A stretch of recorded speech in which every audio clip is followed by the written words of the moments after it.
আল্লাহকে খুশি করার একমাত্র ইবাদতের নাম কি ভাই? নামাজ।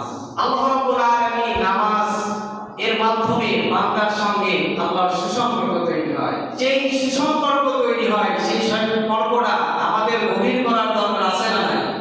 তাহলে গভীর করতে গেলে কি করতে হবে? নামাজ ভাবে চলা যাবে? যাবে না কিন্তু। কারণ ইসলাম 5টি ভিত্তির উপরে প্রতিষ্ঠিত। তার একটি ভিত্তি হলো নামাজ। মিরাজের রজনীতে আল্লাহ রাব্বুল আলামিন 5 ওয়াক্ত নামাজ বান্দার উপর ফরজ করে দিয়েছেন। নামাজের অভিধানিক অর্থ হচ্ছে দোয়া, রহমত, ক্ষমা প্রার্থনা। আর এর পরিভাষিক সংজ্ঞা হচ্ছে ইসলামের শরীয়তের বিধিবিধান, আহকাম মেনে নিয়ে আল্লাহর প্রতি বান্দার ক্ষমা প্রার্থনা করার জন্য যে ইবাদতটা করা হয় সেই ইবাদতকে কি বলা হয়? নামাজ বলা হয়। যেটা তাকবীরে তাহরিমা দ্বারা শুরু এবং সালাম দিয়ে শেষ করতে হয়। সে আল্লাহ রাব্বুল আলামিন আমাদের পরে নামাজটা ফরজ করে দিয়েছেন। কি করে দিয়েছেন? ফরজ করে দিয়েছেন। সেই নামাজ পড়ার দরকার আমাদের আছে না নাই? এটা কি কোনো সুন্নাত? এটা কি কোনো নফল? ফরজ। তার মানে কি ফরজ আইন আপনাকে পড়তেই হবে। বাদ দেওয়া যাবে? আল্লাহ রাব্বুল আলামিন আমাদের পরে নামাজটা ফরজ করে দিয়েছেন। সেই কারীম সাল্লাল্লাহু আলাইহি সাল্লাম যখন কোনো প্রতিকূল অবস্থার সম্মুখীন হইতেন তিনি তৎক্ষণাৎ নামাজে দাঁড়িয়ে যেতেন এবং পরিবার পরিজনকে নামাজের আদেশ দিচ্ছেন।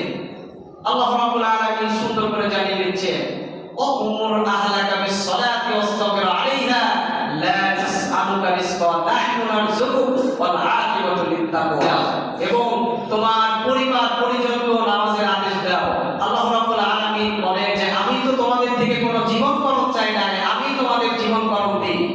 আর এটাই হলো সবচেয়ে সত্য বাণী। এজন্য সেই নামাজকে আমরা বাদ দেওয়া যাবে না। কারণ কিয়ামতের দিন বান্দার সর্বপ্রথম কিসের হিসাব নেওয়া হবে?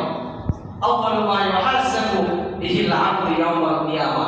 কিয়ামতের দিন সর্বপ্রথম বান্দার নামাজের হিসাব নেওয়া হবে। সেই নামাজটা যদি আপনি রবকে খুশি করার জন্য একনিষ্ঠতার সঙ্গে বা ঈদুল তাকদীরের সঙ্গে নামাজটা আদায় করতে পারেন, আল্লাহ রাব্বুল আলামিন যদি খুশি হয়ে যান, তাহলে অবশ্যই আপনার জন্য রয়েছে কোথায়? জান্নাতুল ফিরদাউস।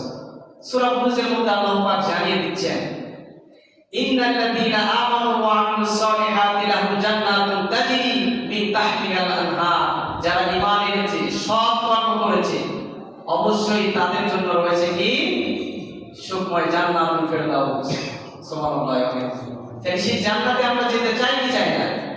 এইজন্য নামাজ কোনোমতেই বাদ দেওয়া যাবে না। আপনি 5 ওয়াক্ত নামাজ সঠিকভাবে আদায় করেন, দেখবে আপনার মনে একটা তৃপ্তি লাগবে। হযরত আবু হুরায়রা রাদিয়াল্লাহু তাআলা থেকে বর্ণিত রাসূল সাল্লাল্লাহু আলাইহি সাল্লাম বলেছেন, দেখেন রাসূল কারীম সাল্লাল্লাহু আলাইহি সাল্লাম বলেছেন, মনে করো তোমাদের বাড়ির দরজার সামনে নদী আছে, কি আছে? একটা পুকুর আছে। মনে করেন আপনাদের বাসার সামনে, আপনার দরজার সামনে একটা পুকুর আছে। সেই পুকুরে যদি একটা মানুষ প্রতিদিন 5 বার গোসল করে, সে কি আর অপবিত্র থাকতে পারে? অপবিত্র থাকতে পারে? পারে না। কিন্তু সাহাবায়ে কেরাম বললেন, রাসূল সাল্লাল্লাহু আলাইহি সাল্লামকে বললেন, তারা তো অপবিত্র থাকতে পারে না। রাসূল সাল্লাল্লাহু আলাইহি সাল্লাম বললেন, ঠিক নামাজের উদাহরণটা হলো এরকম, কোন ব্যক্তি যদি 5 ওয়াক্ত নামাজ জামাতের সঙ্গে আদায় করে, সেই ব্যক্তি কোনো অপবিত্র থাকতে পারে না। সুবহানাল্লাহ। সেই নামাজ পড়ার দরকার আছে না? শুধু তাই নয়, আল্লাহ পাক বলেছেন, ইন্নাস সালাতা তানহা আনিল ফাহশাই ওয়াল মুনকার। নিশ্চয় নামাজ সকল অন্যায়, অশ্লীল, হারাম কাজ থেকে আপনাকে বিরত রাখতে পারে। শুধু তাই নয়, রাসূল কারীম সাল্লাল্লাহু আলাইহি সাল্লাম বলেছেন, যে ব্যক্তি 5 ওয়াক্ত নামাজ জামাতের সঙ্গে আদায় করতে পারবে, এর জন্য কয়টি পুরস্কার? 5টি পুরস্কার রয়েছে। কয়টি? 5টি। বলবো 5টি পুরস্কার রয়েছে। 1 নম্বর হলো আল্লাহ পাক যে ব্যক্তি 5 ওয়াক্ত নামাজ সঠিকভাবে আদায় করবে, আল্লাহ পাক তাকে দুনিয়ায় জীবিকার কোনো অভাব দিবেন না। সুবহানাল্লাহ। রিজিকের কোনো অভাব দিবেন না। কি দিবেন না? রিজিকের কোনো অভাব দিবেন না। 2 নাম্বার, যে ব্যক্তি 5 ওয়াক্ত নামাজ জামাতের সঙ্গে আদায় করবে, আল্লাহ রাব্বুল আলামিন তাকে কবরের আযাব থেকে মুক্ত করে দিবেন। সুবহানাল্লাহ। 3 নাম্বার, যে ব্যক্তি 5 ওয়াক্ত নামাজ সঠিকভাবে আদায় করবে, কিয়ামতের দিন আল্লাহ পাক তার আমলনামায় ঢাকা দিতে হবে। সুবহানাল্লাহ। সে আমলনামার বিষয় নিয়ে আমি কয়েকটি কথা বলবো, অবশ্যই গুরুত্বপূর্ণ সহকারে সেটা শ্রবণ করবে। হাসরের ময়দানে তিনটা ভয়াবহ তিনটা স্টেপ থাকবে। এই তিনটি স্টেপ হচ্ছে সবচেয়ে ভয়াবহ জায়গা। এক নাম্বার হচ্ছে আমলনামা হাতে দেওয়ার সময়। কি দেওয়ার সময়? আমলনামা হাতে দেওয়ার সময়। দুই নাম্বার আমলনামা মিজানের পাল্লায় ওজন করার সময়। তিন নাম্বার ফুলসিরাত পার হওয়ার সময়। আমি যে বিষয়টা নিয়ে কথা বলতেছিলাম আমলনামা হাতে দেওয়ার সময়, কারণ এত বলা শেষ করা সম্ভব হবে না। আমলনামা দেওয়ার সময় মানুষ সকলেই এমন একটা অবস্থার সম্মুখীন হয়ে যাবে যে সকলে আমলনামাটা নেওয়ার জন্য ডান হাত বাড়াবে, কারণ সকলে তো জানবে যে বাম হাতে আমলনামা আসলে যেতে হবে কোথায়? জাহান্নাম। কিন্তু আপনাকে সকল আমলনামাটা নেওয়ার সময় আপনি ডান হাত বাড়াবেন, কিন্তু আপনি যদি সেই দিন কাফের বেঈমান মুশরিক হয়ে যান, সেই দিনকে আপনার আমলনামাকে ডান হাতে দেওয়া হবে? হবে না। আপনি ডান হাত বাড়াবেন, কিন্তু যারা মুশরিক মুনাফিক কাফের হবে, যারা ইসলামের বিদ্বেষী হবে, তারা ডান হাতটা বাড়াবে, কিন্তু তাদের হাতটা এইখান থেকে মুখটায় দিয়ে বুক সিদ্ধ করে পিছন দিয়ে দেওয়া হবে। তাহলে আপনার হাতটা থাকলো কোথায়? পিছনে। আপনার মুখটা থাকলো কোথায়? সামনে। যখন আমলনামাটা হাতে দেওয়া হবে আপনি কিন্তু তখন ডান হাতটা বের করবেন, তারপরে আপনার হাতটা মুখকে পিছন পাড়ে দেওয়া হবে, এরপরে আপনার আমলনামা দেওয়া হবে, আপনাকে বলা হবে কর। এই সময় মানুষ সকল আত্মীয় স্বজনকে ভুলে যাবে। এই যে একটা সময় আমার আমলনামাটা ডান হাতে আসবে না বাম হাতে আসবে, এই সময় সকল আত্মীয় স্বজনকে মানুষ ভুলে যাবে। তখন মানুষ খুবই এর মধ্যে পড়ে যাবে, বিপদের মধ্যে পড়ে যাবে যে আমার আমলনামাটা ডান হাতে আসে না বাম হাতে আসে। কারণ সেই দিন আমলনামা হাতে দেওয়ার পরে মানুষ সকল আত্মীয় স্বজনকে ভুলে যাবে। আবার এই আমলনামাটা যখন মিজানের পাল্লায় ওজন করা হবে তখন আরো চিন্তিত থাকবে যে আমার গুনার পাল্লা ভারী হয় না নেকির পাল্লা ভারী হয়। আল্লাহ সুন্দর করে জানিয়ে দিচ্ছেন, ফাআম্মা মান সাকুলাত মাওয়াজিনুহু ফাহুয়া ফি ঈশাতির রাদিয়া ওয়া আম্মা মান খাফফাত মাওয়াজিনুহু ফাউম্মুহু হাওিয়া।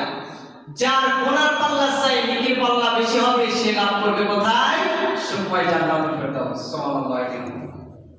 আর যার নেকির পাল্লা চাই গুনার পাল্লা ভারী হবে সে যাবে কোথায়? জাহান্নাম।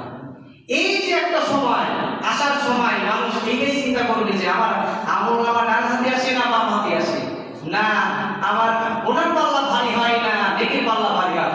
এই চিন্তায় মানুষ সকল আত্মীয় স্বজনকে ভুলে যাবে। আবার যদি আপনার একটা নেকির অভাব পড়ে যায়, একটা নেকির জন্য ছুটে যাবেন কোথায়?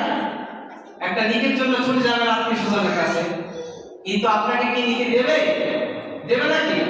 আল্লাহ সুন্দর করে জানিয়ে দিচ্ছেন, ইয়াউমা ইয়াফিরুল মারউ মিন আখি ওয়া উম্মিহি ওয়া আবি ওয়া সাহিবাতিহি ওয়া বানি লিকুল্লি ইমরিইন মিনহুম ইয়াউমা ইযিন শাআনুন ইউগনি।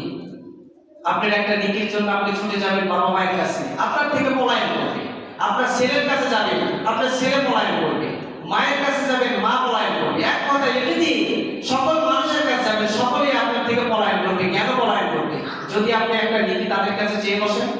এজন্য কারোর আশায় করে লাভ আছে? আপনার কবরে আপনাকেই যেতে হবে, আপনার নেকি আমল করে আপনাকেই কিন্তু কবরে যেতে হবে, হিসাবটা কিন্তু আপনাকেই দিতে হবে। তাহলে 3 নাম্বার যে কথাটা বলতেছিলাম, নামাজ পড়লে কয়টা পুরস্কার? 5টা পুরস্কার আল্লাহ পাক দিবেন। তার 3 নাম্বার পয়েন্টে আমি ছিলাম। 4 নাম্বার যে আল্লাহ পাক তাকে ফুলসিরাত অতি দ্রুত পার করে দিবেন। ফুলসিরাতের 7টা পয়েন্ট ছিল, কিন্তু সেটা বলতে গেলে আমি সময় পাবো না। মানে ফুলসিরাত এমন একটা জায়গা, আমি জাস্ট একটা উদাহরণ আপনাকে দিই যে ফুলসিরাতের রাস্তাটা কত দীর্ঘময় হবে। মনে করেন একটা ঘোড়া 1 ঘন্টায় 25 কিলোমিটার যাইতে পারে। 1 সপ্তাহে কত যাবে? 1 মাসে কত যাবে? 1 বছরে কত যাবে?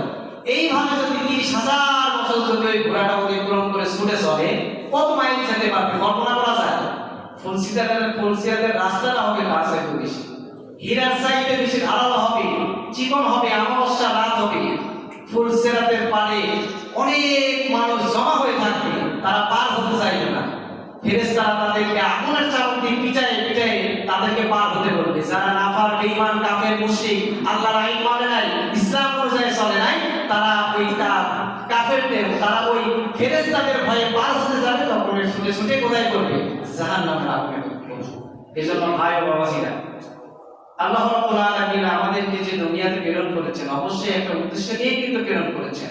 আপনি সেই দিনই সফল কাম হবেন, সেই দিন আল্লাহর কাছে আপনি প্রিয় বান্দা হতে পারেন। আপনি দুনিয়ার সবকিছু পেয়েছেন, টাকা পয়সা অর্থ সম্পদ সব পেয়েছেন, কিন্তু আল্লাহকে মান নাই, আপনার লাভ নাই। এজন্য সর্বোপরি সকল প্রকার হারাম থেকে নিজেকে পুষিয়ে রাখবেন। যেটা মনে করবেন হারাম সেটা ধারে যাবেন না। মনে রাখবেন, পাপ কাছে যদি সাময়িক আনন্দ হয়, এর কুপ্রভাব কিন্তু দীর্ঘমেয়াদী হতাশায় নিমজ্জিত। পাপ করতে কিন্তু আমাদের ভালো লাগে। এর জন্য এটাও মনে রাখা লাগবে যে পাপ করলে দুনিয়ার কোনো মানুষ যদি না দেখে, দেখেন কি আল্লাহ রাব্বুল আলামিন। এর জন্য সে আল্লাহকে কি ফাঁকি দেওয়া যাবে? যাবে না। সম্মানিত হাজির, যদিও জুম্মার দিনে টাইম বেশি একটা পাওয়া যায় না, তো যে বিষয় নিয়ে কথা বললাম, আল্লাহ রাব্বুল আলামিন যেন আমাদেরকে সেই কথাগুলো মানা এবং আমল করার তৌফিক দান করেন। আল্লাহ রাব্বুল আলামিন যদি আমাকে বাঁচিয়ে রাখে, আবার কোনো একদিন হয়তো আপনাদের সাথে দেখাও হয়ে যেতে পারে, সেটা আমরা একটা বিষয় নিয়ে আলোচনা করবো ইনশাআল্লাহ। এই কথা বলে আমি আমার আলোচনা এখানে শেষ করছি। ওয়া আখির দাওয়ানা আলহামদুলিল্লাহি রাব্বিল আলামিন। আসসালামু আলাইকুম ওয়া রাহমাতুল্লাহি ওয়া বারাকাতুহু।